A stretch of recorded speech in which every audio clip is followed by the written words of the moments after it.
আমরা সুখের জন্য সারাদিন দৌড়াই, সুখ কিন্তু আজ পর্যন্ত আমরা কেউ চোখে দেখি নাই।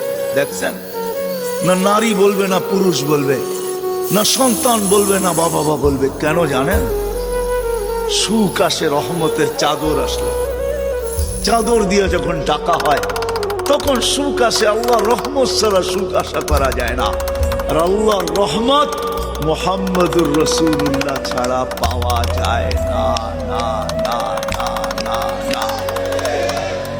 যদি বলেন প্রমাণ, আল্লাহ ইঙ্গিত দিছেন, আমার বন্ধুর উপরে একবার তুই দুরূদ পড়বি, দুরূদ ওই ব্যক্তি পড়তে পারে যে আল্লাহর রসুলকে ভালোবাসে, মহাব্বত করে, আল্লাহর রসুলকে অনুকরণ করে ওই দুরূদ পড়তে পারে। আল্লাহ বলে একবার পড়বি, 10টা রহমতের চাদর দিয়ে তোকে আমি ডাকবো। একবার করলে 10 বার, 10 বার করলে 100 বার, 100 বার করলে 1000 বার, 1000 বার করলে 10,000 বার, কমসে কম। এই জন্য সুখ নাই, আছে সুখ নাই। আসেন ওলামাদের পিছা ধরি, এদের কাছ থেকে নবীর আদর্শ শিখি।